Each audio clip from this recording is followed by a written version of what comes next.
여러분 안녕하십니까? 1월 19일 화요일 뉴스투데이 강원입니다. 강원 내륙 지역에 한파특보가 내려진 가운데 대관령의 아침 기온이 영하 21.6도를 나타내는 등 강추위를 보이고 있습니다. 춘천과 평창, 철원 등에는 한파경보가, 원주와 태백 등에는 한파주의보가 내려지는 등 강원 내륙 지역에는 한파특보가 발효 중인 가운데 오늘 아침 기온이 영하 20도 안팎의 강추위가 이어지고 있습니다. 오늘 아침 7시 현재 지역별 기온을 보면 춘천이 영하 17.9도, 원주가 영하 11.8도, 강릉 영하 8도, 대관령 영하 21.6도, 철원은 영하 18.3도를 나타내고 있습니다. 강원지방기상청은 이번 추위는 내일 아침까지 이어지겠다고 예보하고 특히 영서 지역은 눈이 내린 뒤 강추위가 찾아와 빙판길 낙상 사고 위험이 우려된다며 각종 안전사고 예방에 각별한 주의를 당부했습니다. 카페에 앉아 커피를 마시는 일상이 어제부터 가능해졌습니다. 지금까지 입은 타격은 한동안 돌이키기 쉽지는 않겠지만 상인들도 일단은 한숨을 돌릴 수 있게 된 건데요. 하지만 거리두기 단계가 내려간 건 아닌 만큼 어렵게 되찾은 일상을 지키려면 개인들의 실천도 중요합니다. 이병선 기자입니다. 점심을 조금 넘긴 오후 시간. 한동안 계속 비어있던 카페 좌석에 손님들이 찾아들었습니다.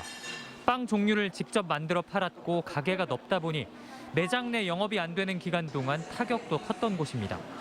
손님으로 북적거렸던 때와 비교하면 적지만 테이크아웃 손님만 받을 수 있었던 지난달과 비교하면 다행스럽습니다. 10건도 안 되는 날이 더 많았어요. 12월 달에 대부분 다 퇴사 정리가 다 됐고요. 저기 가면 앉아서 먹을 수 있대. 이 정도는 되어야. 한숨을 돌린 건 일반 카페만이 아닙니다. 반려견과 함께 시간을 보낼 수 있는 강아지 유치원도 2달 만에 문을 엽니다. 일반 음식점으로 돼 있어서 영업 자체는 가능했지만 음료만 시키는 손님이 많다 보니 매장 안에 있을 수 없어 아예 닫았던 겁니다. 이제는 가게에 쌓였던 묵은 때를 씻고 방역 작업도 하고 있습니다. 처음처럼 이렇게 잘 되기를 바라진 않지만 그래도 어느 정도 적정 수준만 유지만이라도 해줬으면 좋겠어요. 수도권을 제외한 지역에서 사회적 거리두기 2단계가 월말까지 유지되지만 일부 지침은 변경됐습니다.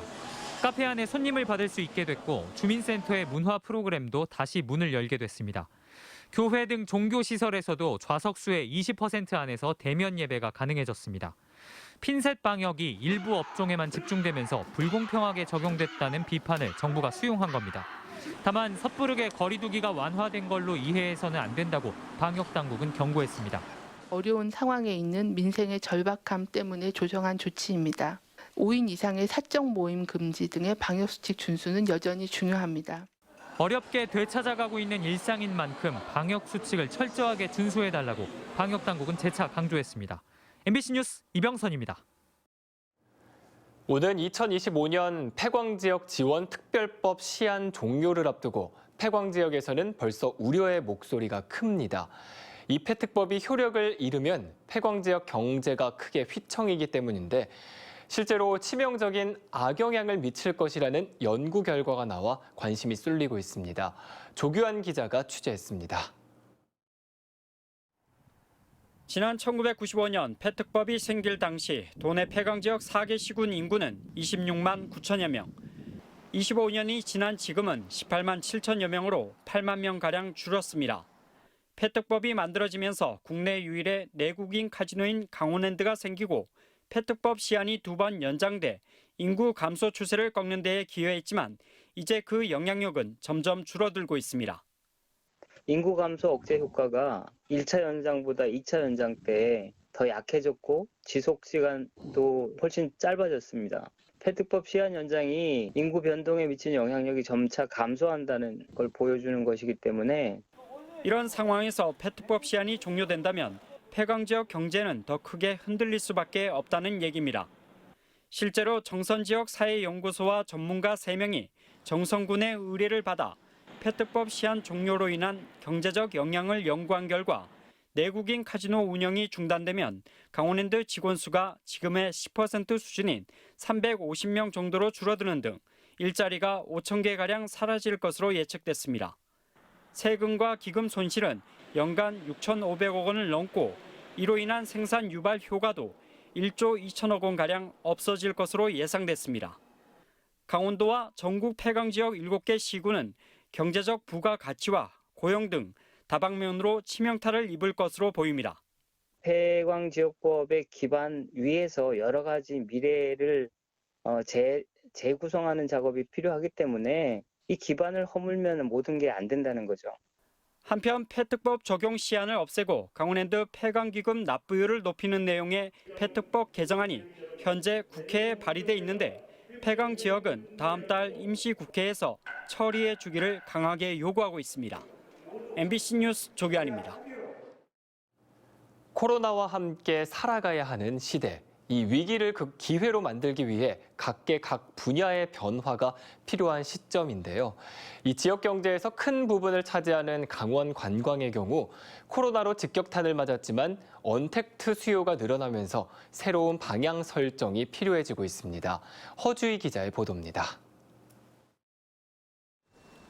코로나 이후로 캠핑 취미를 갖게 된 중년 부부. 집콕 생활에 지쳐 주말엔 오붓이 캠핑장을 찾습니다. 산속 고즈넉한 경치를 바라보며 답답했던 마음에 위안을 얻습니다. 아무래도 캠핑 가기 전날은 되게 들뜨고요. 좋아요. 근데 이제 집에만 있으면은 좀 답답하고 할 것도 없고 애들도 그렇고. 사람이 북적이지 않는 한적한 곳에서 가족 친지끼리 캠핑이나 차박을 즐기는 소규모 관광객이 늘고 있습니다. 5-6팀이 몰려서 왔는데 최근에는 뭐 2명, 1명 또는 뭐 가족이라도 2-3명 정도가 오는 그러니까 소규모 단위로 바뀌는 것 같습니다. 그래서 단체에서 이제 개인으로 바뀌었다 이렇게. 실제로 강원도의 캠핑장 수요는 코로나 이전보다 140% 넘게 증가했고 그중에서도 영월군은 470%로 가장 높은 증가율을 기록했습니다. 코로나로 침체된 관광 경기는 청정자연의 개방형 휴양지를 중심으로 조금씩 살아나고 있습니다. 자연경관이 내려다 보이는 펜션입니다. 코로나 시대에도 외부인과의 접촉을 최소화할 수 있는 이런 곳으로는 관광객들의 발길이 꾸준히 이어지고 있습니다. 사회적 거리두기 2단계 격상 이후 유명 관광지의 방문객은 큰 폭으로 감소한 반면 인근의 해변 농촌마을의 관광객은 증가하는 추세입니다. 시끌벅적 찾아다니던 볼거리 위주의 관광에서 안심하고 쉴 수 있는 관광으로 패턴이 바뀌고 있는 겁니다. 관광업계도 코로나 시대에 맞는 새로운 전략을 짜고 있습니다. 코로나19가 당분간 계속될 거란 전망이 짙어지면서 해외보다 국내, 그중에서도 소규모 휴식 관광에 주력하고 있습니다. 앞으로는 20명 이내로 해서 의자에 2명당 1명을 앉게 하는 그런 상품을 내놔야 되기 때문에 상품 가격은 조금 올라가더라도 고객들한테는 좀 안심할 수 있는 여행을 할 수 있게. 관광 정책도 변화의 파고를 맞고 있습니다. 감염병 전파 위험을 차단하고 밀집도를 낮추기 위해 안심관광지 인증제 도입이 대안으로 제시되고 있습니다. 또 강원도의 숨겨진 관광지 발굴도 필요합니다. 언제가 될지 모르지만 코로나 종식 이후 해외 관광의 폭발적인 증가에도 경쟁력을 갖춰야 합니다. 지역이 갖고 있는 고유성과 장소성 기반으로 해서 지역만의 이제 가치와 경험을 소비할 수 있는 관광 콘텐츠와 프로그램 발굴이 중요할 것으로 보입니다. 여름엔 해수욕, 겨울엔 축제, 이렇게 몇몇 관광 상품에 의존하던 강원 관광. 잇따른 출입 통제와 축제 취소로 직격탄을 맞게 되면서 모이는 단체 관광에서 비대면 개별 여행으로의 정책 수정이 불가피해졌습니다. MBC 뉴스 허주입니다. 올해 강원도의 역점 사업과 국비 확보 방안 등을 모색하기 위한 도정 현안 업무 보고회가 강원도청에서 열렸습니다. 보고회에는 기후변화와 4차 산업혁명, 저출산 고령화와 지속가능한 일자리 등 5대 핵심 목표가 포함된 실국별 업무 보고가 이뤄졌습니다. 특히 액화수소 규제 자유특구 지정과 운영, 수열에너지 융복합 클러스터 등 강원형 뉴딜 사업이 주목을 받았습니다. 최문순 강원도지사는 내년 예산 목표가 8조 원이라며 국비 확보에 최선을 다하겠다고 밝혔습니다. 강원도와 강원도교육청, 농협강원지역본부가 코로나19로 어려움을 겪고 있는 화훼 농가 등을 돕기 위해 강원 꽃 소비 캠페인에 나섭니다. 이들 기관들은 어제 소비 캠페인 공동 추진 발대식을 갖고 사무실의 꽃 생활화와 온라인 판매 활성화, 플라워 버킷 챌린지 등에 나서기로 했습니다. 강원도에는 현재 18헥타르 규모로 백합과 튤립 등 겨울 화훼가 재배되고 있지만 코로나19로 졸업식과 입학식 등이 취소돼 농가는 물론 꽃집을 운영하는 상인들이 어려움을 겪고 있습니다. 한파로 인해 강릉 지역에서 화훼작물 피해가 발생했습니다.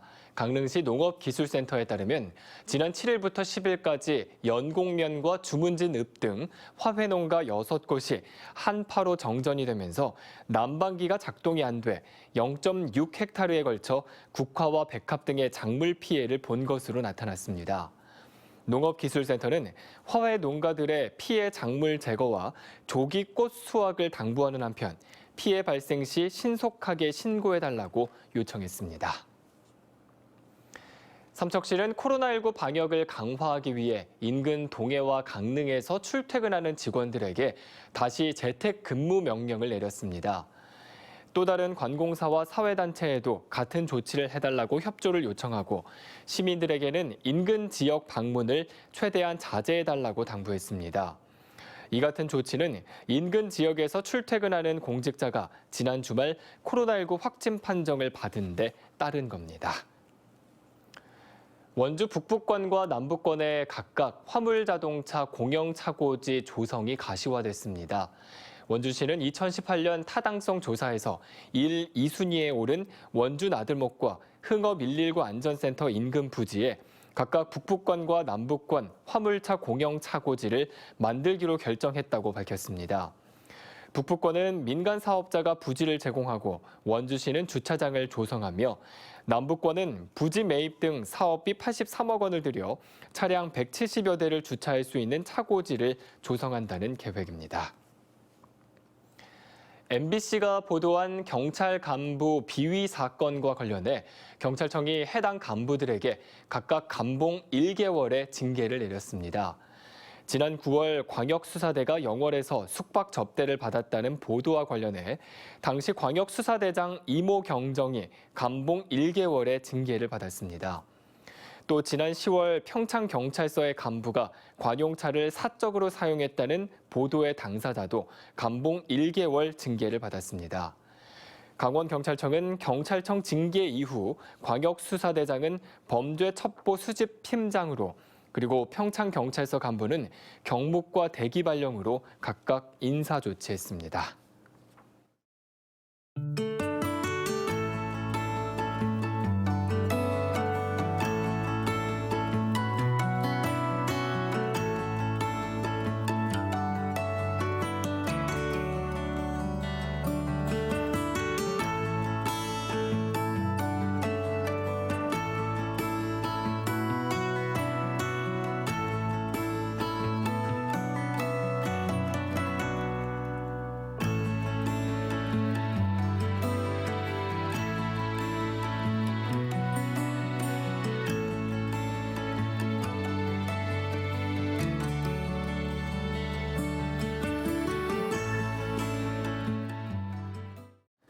강원도에서 발견된 아프리카 돼지열병 감염 멧돼지 폐사체가 500마리를 넘어섰습니다.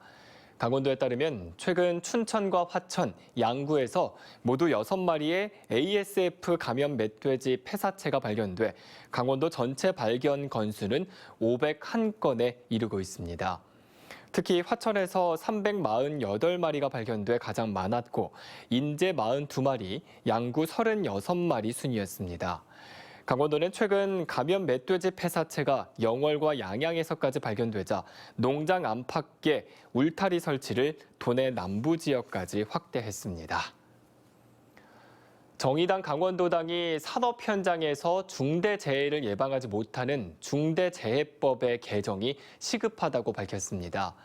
정의당은 지난 13일 원주 간현관광지 공사 현장에서 노동자가 추락해 숨지는 사고가 발생했다며 이 현장 역시 5인 미만 사업장이라고 밝혔습니다.